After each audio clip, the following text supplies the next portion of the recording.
a series of experiments are going to explain and demonstrate Newton's 3 laws of motion.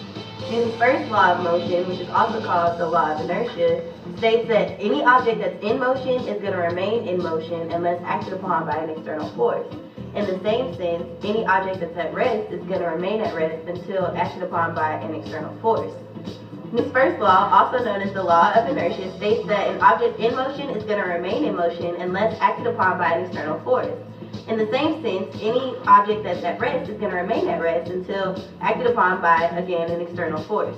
Newton's second law is probably his most influential law, as it states the relationship between an applied force of the object and the mass and the acceleration.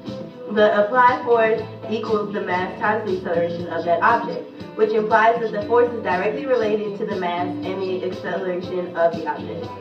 Newton's third law states that for every action, there's an equal and opposite reaction. That means that for every action, there's going to be a reaction with equal magnitude in opposite directions. Hi, my name is John Jackson, and in this experiment, we're going to be demonstrating Newton's first law of motion, the law of inertia, using this ball.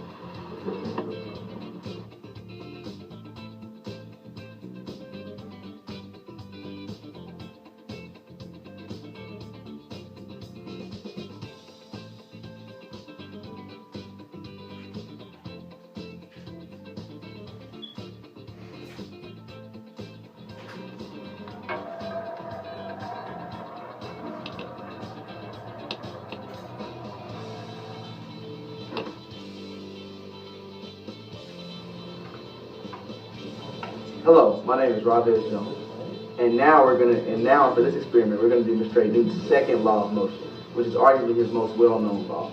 In this law, we learned that an object's force is equal to its mass times its acceleration. This relationship shows that an applied force is directly proportional to an object's mass times its acceleration. Okay, so now I will demonstrate when I have two objects with equal mass, chair A, chair B, that if I apply one with a small force, it has an acceleration, but if I apply the second one with a greater force, there's a greater acceleration. Now, as you see, we have two objects but with different masses. So, thus making it to where for me to push that object with that force, and for me to push this object with the same acceleration, it's going to take a greater force for it to have the equal acceleration.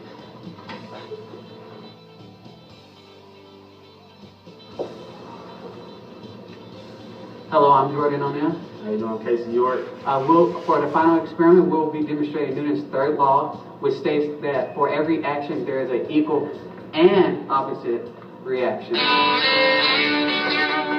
Yeah.